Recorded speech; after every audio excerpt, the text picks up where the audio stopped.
داستان کربلا سننے کا حق کیا ہے پتہ ہے آپ کو؟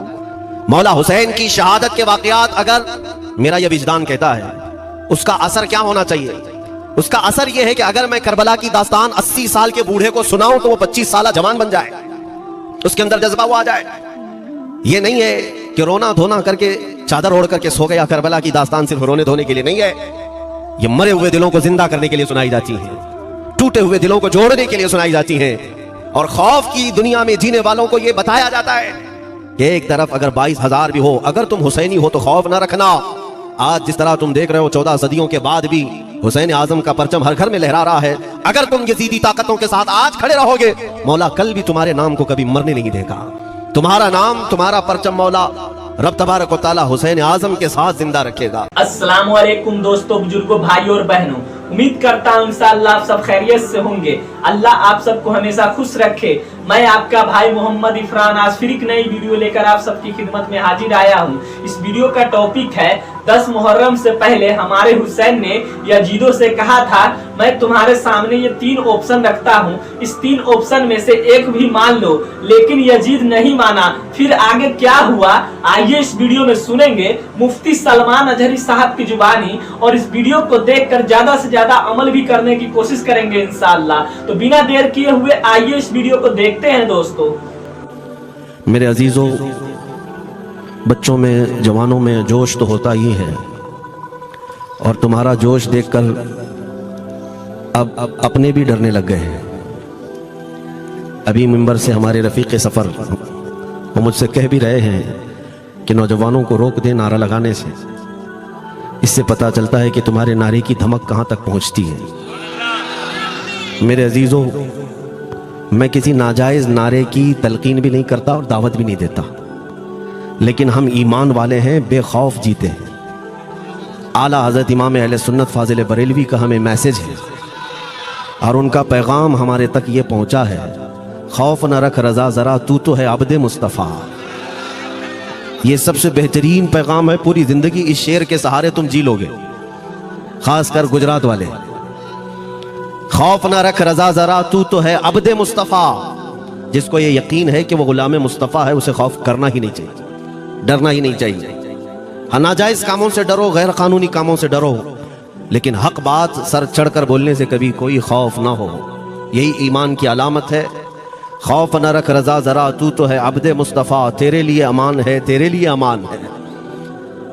آج میرے گفتگو کے مہمیز کو انہوں نے اگرچہ بدل دیا، میں اسی پر آپ سے کلام بھی کرتا ہوں کہ آپ ہی کا ماحول نہیں اور ہمارے منبر کا ہی ماحول نہیں۔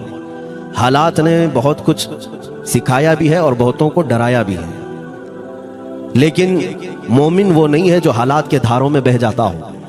ہزاروں طوفان آتے ہیں، آندھیاں آتی ہیں، لیکن ایمان والا زمین پر ہمیشہ برقرار رہتا ہے۔ وہ طوفانوں کے حوالے نہیں ہوتا، آندھیوں سے گھبرا نہیں جاتا۔ جس کو اقبال نے کیا پیارے انداز میں کہا تھا، کچھ بات تو ہے کہ مٹتی نہیں ہستی ہماری۔ یہ ہمارے لیے ہی ہے، کچھ بات تو ہے کہ مٹتی نہیں ہستی ہماری، صدیوں رہا ہے دشمن دور زماں ہمارا، توحید کی امانت سینوں میں ہے ہمارے، توحید کی امانت سینوں میں ہے ہمارے، آسان نہیں مٹانا نام و نشاں ہمارا۔ اقبال نے آج سے 100 سال قبل ہی یہ بات کہی تھی۔ اس لیے اے سنیو، ایمان رکھنے والوں، ہو سکتا ہے تم آج اسباب کی کمی کی شکایت کرتے ہوں گے کہ ہمارے پاس مال و متاع نہیں ہے، سورسز کم ہیں، حکومت میں بھی نہیں ہے، ہم ڈپارٹمنٹ میں بھی نہیں ہے، تنظیمیں بھی ہماری کوئی مضبوط نہیں ہے، ہم تو اسلحہ لے کر ٹریننگ کرنے والے تنظیم میں بھی نہیں ہیں، ہمارے پاس کچھ نہیں ہے، اور پلس غریبی بہت زیادہ، بے روزگاری بہت زیادہ ہمارے اندر ہے۔ یہ تمام باتیں ہونے کے باوجود پھر اگر میں آپ سے کہتا ہوں ڈرو مت، تو آپ کو سوال کرنے کا حق ہے مجھے۔ ہمارے پاس دنیاوی کوئی اسباب نہیں، مولانا آپ کہتے ہیں ڈرو مت، کس بات کے سہارے ہم نہ ڈریں؟ میں جواب میں یہی عرض کروں گا، ان گرو گھنٹالوں کے پاس ساری دنیا کی طاقت ہو، لیکن تمہارے پاس عشق مصطفیٰ کی طاقت ہے۔ میرے آقا صلی اللہ تعالیٰ علیہ وسلم سے ٹوٹ کر محبت کرنے والی یہ جو طاقت ہے، اس کا تمہیں ابھی اندازہ نہیں ہے، اس کا رعب کیا ہوتا ہے، اس کا دبدبہ کیا ہوتا ہے، اس کا جلال کیا ہوتا ہے۔ وقت کے درندوں نے بھی غلامان مصطفیٰ کے تلوے چاٹے ہیں، تاریخ میں موجود ہے، اور اللہ عز و جل کا وعدہ ہے